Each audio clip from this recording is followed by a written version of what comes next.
আজকের দেশি পেঁয়াজের পাইকারি বাজার তালিকা ঢাকা থেকে যুক্ত হচ্ছে ব্যবসায়িকদের সঙ্গে। আসসালামু আলাইকুম। ওয়ালাইকুম আসসালাম। নজরুল ভাই কেমন আছেন? আছি আলহামদুলিল্লাহ, ভালো আছি। নজরুল ভাই আজকে বেচা বিক্রি কেমন ছিল? পেঁয়াজ একটু কম আজকে। নজরুল ভাই পেঁয়াজের দাম এই যে বাজারে এখন যে কমতির দিকে রয়েছে, এই বাজার কি বাড়বে? সম্ভাবনা কেমন দেখতে পাচ্ছেন? বাড়ার সম্ভাবনা আছে। বাড়ার সম্ভাবনা আছে। জি। আচ্ছা, আপনি একজন ব্যবসায়িক হিসাবে এই শ্যামবাজারের সাথে দীর্ঘদিন যুক্ত আছেন, কিন্তু আপনি বর্তমান বাজার অ্যানালাইসিসে কি বুঝতেছেন? মুড়ি কাটা পেঁয়াজ শেষ, হালি পেঁয়াজ দিয়ে কি দাম পাবে? না, খুব একটা পাবে না, আবার খুব খারাপ বাজার হবেও না, এটা ঠিক আছে। বাজার আশা করা যায় প্রথম অবস্থায় মানে 30-40 থাকতে পারে, লাস্ট বাজার একটু বাড়তে পারে। আচ্ছা আচ্ছা আচ্ছা, লাস্ট বাজার একটু বাড়তে পারে। জি। আচ্ছা, বুঝতে পারছি। কিন্তু প্রপার অ্যানালাইসিস কি বলছে আপনাকে যে এই বাজার আসলে কি বাড়বে? মুড়ি কাটা? জি জি, মুড়ি কাটা বাড়বে। মুড়ি কাটা আজকে না বাড়লো, আজকে হলো সোমবার, মঙ্গল বুধ বৃহস্পতিবার বাজার বাড়ার সম্ভাবনা আমার হিসাবে 70-80%। আচ্ছা আচ্ছা আচ্ছা, বুঝতে পারছি। ভাই, সবশেষ আর একটু জানবো আপনার কাছ থেকে, সবশেষ আর একটু জানার চেষ্টা করব। এই যে পেঁয়াজ, আলুও নামছে, পেঁয়াজও আসতেছে, এবং রমজান মাস, আমরা আসলে রোজা থেকে অনেকে বলতেছে যে আপনাদের কথা অনেক স্লো আসতেছে, কিন্তু রমজান মাসে আমরা যে আপডেটটা জানাচ্ছি এটাই তো অনেক কিছু।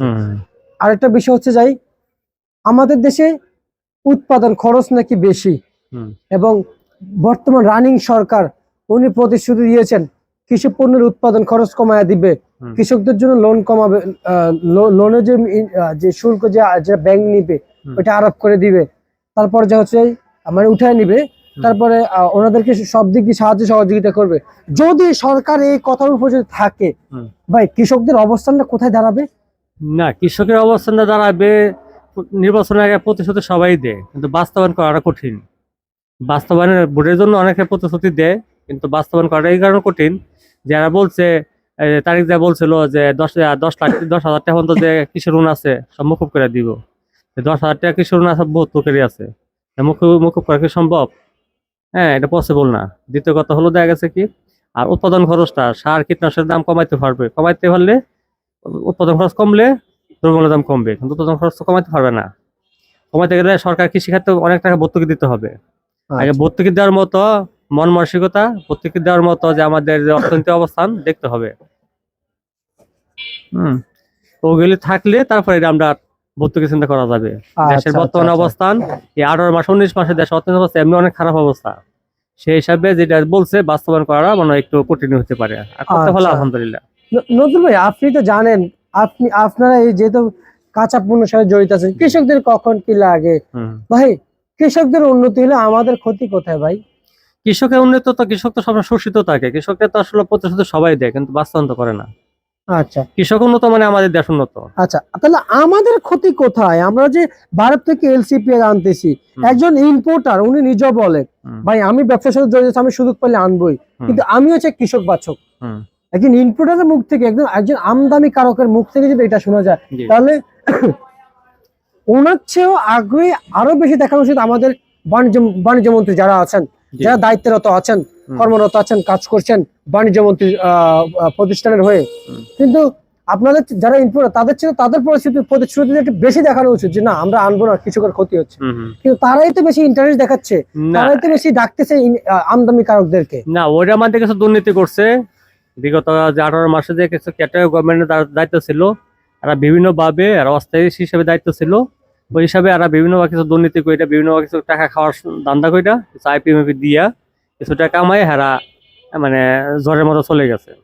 কিন্তু দেখা যাচ্ছে নির্বাচিত সরকার হলে কোনো কিছু মানে ভালো খারাপ কিন্তু নির্বাচিত সরকার উপরে আসে। সেই ক্ষেত্রে নির্বাচিত সরকার চাবে না দেশের মানে সাধারণ জনগণ, কৃষক সবাই যাতে ভালো থাকে, ওই চিন্তা করতে হবে। আর যারা বিগত দিনে যারা ক্যাটার গভর্নমেন্টে ছিল, এরা ওদের চিন্তা করছে না, এরা অস্থায়ী হিসেবে আসছে, আর আছে কাল নাই। ওরা যা খাফা আসছে, যে সময় আইপিটা দিয়েছিল ওই সময় তো আইপি দেওয়ার কোনো প্রশ্নই আসে, সেই সময় আইপি দিয়ে হারা কিছু আইপিতে কিছু টাকা এরা মানে ঘুষ খাইয়া তারপর হারা দেখা গেছে কি ওইটা আইপিটা দিয়েছিল, এটা দেওয়া গেছে মুড়ি কাটার যে কৃষকরা এরা অনেক ক্ষতিগ্রস্ত করে ফেলছে। সামনে এখন যে নির্বাচিত সরকার হয়েছে, ওরা তো বিগত কেন্দ্রীয় গভর্নমেন্টের যে ভুলগুলি যাতে ওরা ভুলগুলি যাতে না করে, ওরা যাতে মনে করেন সাধারণ জনগণের চিন্তা কইরা এবং সব সার্বিক চিন্তা করে কৃষকের স্বার্থ জনগণের স্বার্থ সব চিন্তা করে যেতে পদক্ষেপগুলি নেয়, বাণিজ্য মন্ত্রী হোক আর কৃষি মন্ত্রী হোক। হ্যাঁ, তাহলে দেখা গেছে কি কৃষকও ভালো থাকবে, জনগণ ভালো থাকবে।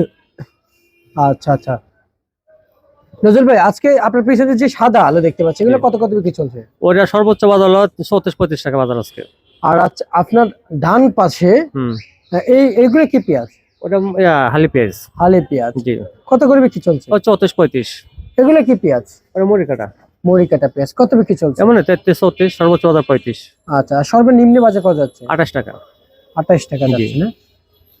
বাজার তাহলে তো একেবারে কম দেখা যাচ্ছে। বাজার একেবারে কম বলতে গেলে কয়েকদিনের মতো বাজারটা একই অবস্থায় আছে, মানে বাজার কমেও নেই বাড়েও নাই, একই অবস্থায় আছে। গতকাল অবশ্য একটু বেচা কেনা ভালো ছিল, কিন্তু আজকে বিক্রি আবার কম। তো বাজার খুব একটা কমেও নেই, কিন্তু হাটে ঘাটে বাজার বেশি। 8 টাকাটা আর এমনি আমদানি কমে গেছে, কিন্তু বাজার আর কমার সম্ভাবনা নাই। 2-1 দিন পরে বাজার একটু বাড়বে। একটু বাড়বে। জি, আচ্ছা, মানে 2-1 দিন পর বাজারটা বাড়তে আমরা দেখতে পাবো, যে আশা করা যায়। আর এটা আমাদের আশা করা হ্যাঁ, যায়। এটা আমাদের আশা করা, বাকিটা উপরওয়ালা জানে। আচ্ছা আচ্ছা আচ্ছা, নজরুল ভাই হুম। সবশেষ আমি আপনার কাছে জানতে চাইবো যে বাজারে রসুন কত বিক্রি চলছে? রসুনের বাজার অনেক কম। অনেক কম। রসুনের বাজার কৃষকরা অনেক ক্ষতিগ্রস্ত হচ্ছে। রসুনের বাজার 120 টাকা ছিল, কৃষকের মুখে হাসি ছিল। সে রসুন এখন বাজার নতুন পুরান নতুনের বাজার কম। নতুনের বাজার 30 টাকা থেকে সর্বোচ্চ বাজার 50 টাকা। আর পুরানের বাজার 60 টাকা থেকে সর্বোচ্চ 70-75-80 টাকা, তো বেচা কিনা নাই। আচ্ছা আচ্ছা আচ্ছা, আপনি এই বিষয়গুলো কেমন বুঝতেছেন হুম। যে আমাদের দেশে কিংবা আমরা যারা ব্যবসায়িক আছি, হুম। মানে মানে আপনাদের মতো যারা ব্যবসায়িক আছেন, হুম। এলসি পেঁয়াজ যদি আজকের বাজার পর্যন্ত থাকতো, মানে একটু বিলিভ করেন আজকে আছে এলসি পেঁয়াজ, হুম। তাহলে এই পেঁয়াজ কত বিক্রি হইতো? না, আসলে তো এটা যেটা বলছেন না, আসলে আমরা বাঙালি, আমাদের কিছু মানসিকতার কিছু ভুল আছে। এই কারণে ভুল যে বাংলাদেশের আমাদের ঢাকার যে পূর্ব দিকে যে অঞ্চলগুলি আছে, চিটাগাং, ফেনী, নোয়াখালী, চৌমোহনী, ওই দিকে কিন্তু দেশি মালটা কম খা, এলচি মালটা বেশি খা। গত কয়েকদিন আগে খাতমগঞ্জে আমার এক গাড়ি মাল গেছিল, ঢাকা খা দেশি বাজারে 35 টাকা কেজি, খাতমগঞ্জে খা 90 টাকা কেজি ইন্ডিয়ান পেঁয়াজ। হ্যাঁ, এটা আমাদের কিছু মানসিকতা চেঞ্জ করা দরকার। আমরা বাঙালি, আমাদের বাংলাদেশের কৃষক প্রধান দেশ। আমাদের কৃষকের যে প্রোডাক্টগুলি আমরা খাইলে, বাইরে মাল আনলাম না, বাইরের মালের উপরে আমরা আকৃষ্ট কমে গেলে কৃষকের ভালো থাকবে।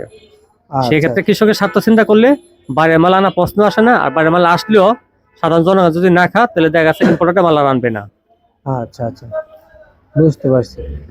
নজরুল ভাই, আপনি যে মূল্য তালিকাগুলো বলতেছেন এগুলো কি আজকের জন্য? আজকের জন্য। আচ্ছা, এবং আজকে চলমান বাজারে যে পেঁয়াজগুলো আসতেছে, হুম। আমদানি আজকে তো খুব কম দেখতে পাইছি, জি। কিন্তু চাহিদা কমের কারণে বেচা বিক্রি কম হইতেছে, হ্যাঁ। কিন্তু সামনে কি আমদানি হবে আবারও? আমদানি কমে যাবে, আমদানি এখনো এমনি কম, হাটে ঘাটে আমদানি কম, আমাদের মোকামে আমদানি কম, কিন্তু বিক্রি কম। কাস্টমার কম দেখে বাজারটা একটু কম, কাস্টমার বেশি থাকতো আজকে বাজার 2-3টা বেশি থাকার কথা ছিল। আচ্ছা আচ্ছা, আবার আজকে হাটেতে যারা মাল আমাদের শ্যাম বাজারে আসবে আগামীকাল, এই বাজার কিন্তু 37 টাকা কস্টিং পড়বে। সেই মাল বেচে 38-39 বিক্রি করতে হবে। আচ্ছা, বুঝতে আর পারছি। সেক্ষেত্রে বাজার এখন কমার কোনো সম্ভাবনা নাই। আর কৃষকরা ভয় ফার কিছুই নাই, এখন কৃষক আস্তে আস্তে মাল ওঠাক, বাজার আস্তে আস্তে 2-1 টাকা করে বাড়বে, কমবে না। ঠিক আছে ভাই, আপনাকে অসংখ্য অসংখ্য ধন্যবাদ। Thank you.